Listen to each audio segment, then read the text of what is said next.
Yeah, I call him a glitch. So I'm going to bring Sarah first. So obviously the ticket office cuts in particular are going to affect the most vulnerable in society, which obviously there's numerous barriers to disabled people travelling already. They're 3 times less likely to travel by train already, and they need those staff. So it's very important that we have people who are directly affected speaking about that. So I'm pleased and delighted to announce a great friend, a great comrade, always on the picket lines, always doing things. Sarah is going to speak for you now. Thank you.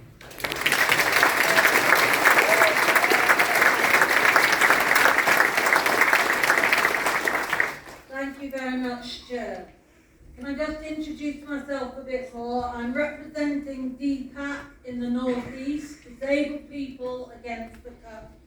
That was set up in 2010 when we had the cuts and the first waves of austerity.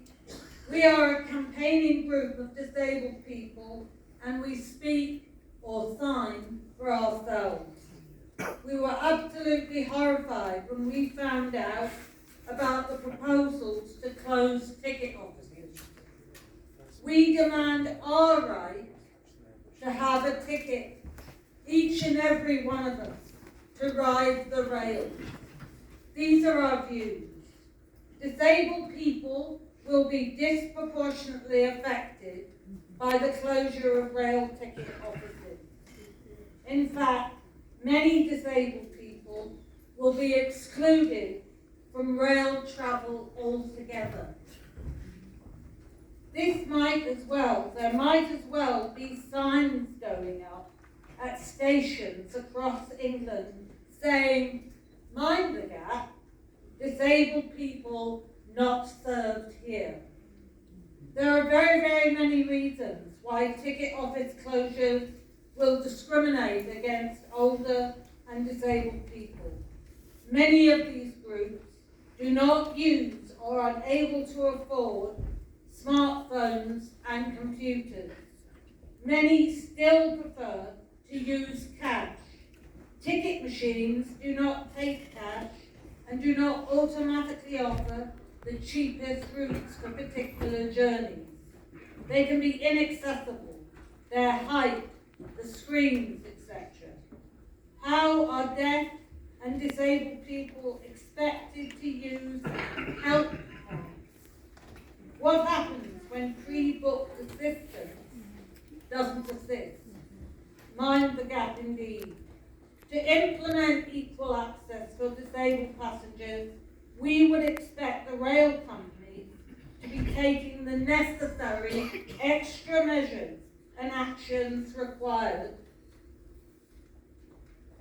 We would not expect these companies, backed by the government, to be doing the exact opposite, closing the service that we value because we know that service, ticket offices with people, enables our equal access. The LNER Rail Company, which serves Berwick, argues quite passionately that they take accessibility, quote, incredibly seriously, and that it is their mission to be the most accessible train operator in the UK. They say their modernising proposals will enhance accessibility at Berwick Station. They will. The most accessible route in Britain. How can they say this when they have not consulted any disabled people or their groups on these so-called enhancements? LNER proposes to make ticket office staff more accessible by setting them free. Being set free to roam around the station, or indeed several stations, because they might cover more than one, with their multi-skills and increased visibility. How is anybody ever going to find them? And, wait for it, we are promised the same level of service, which may or may not mean keeping the same number of staff. Probably it may not. Yeah. Because while several of the train companies' documents make it impossible to assess the impact of ticket office closures on staffing levels, we have some expert number crunchers in the Disability News Service who have been able to analyse enough of the information to show clear cuts to support across many of the affected stations. In fact, train operators are already issuing statutory redundancy notices for hundreds of railway workers. Some operators are cutting 2/3 of their workforce. The writing is on the wall. So we have come together to fight these closures, just as we as disabled people have fought for years, decades, against our exclusion, against disability discrimination, and for our equality. And in all these struggles, we have always sought allies and to build unity, especially in the labour movement, with the trade unions in community organising.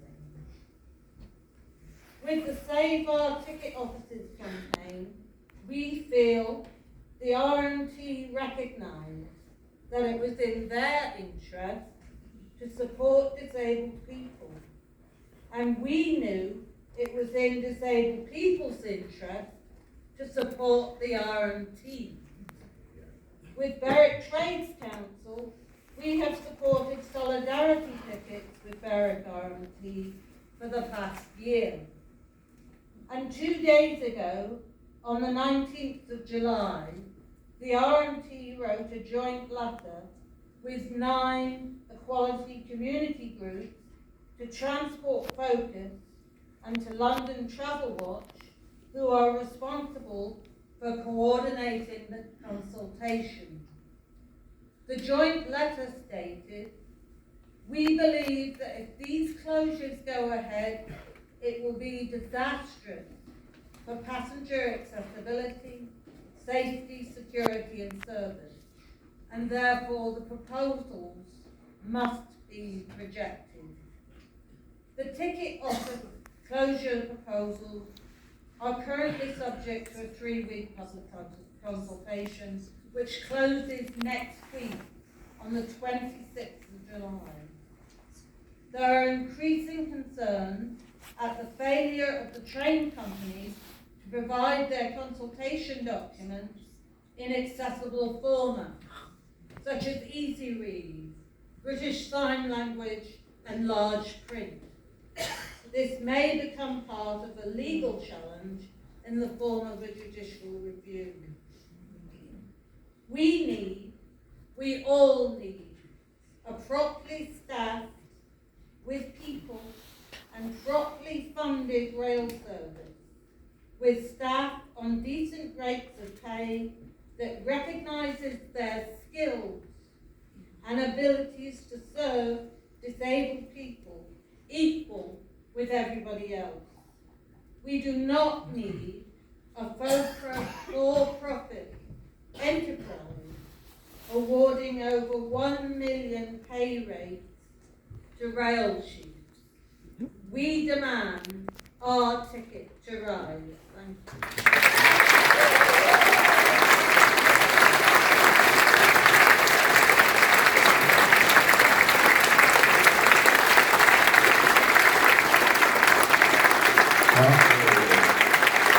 Thank you very much, Sarah. Please.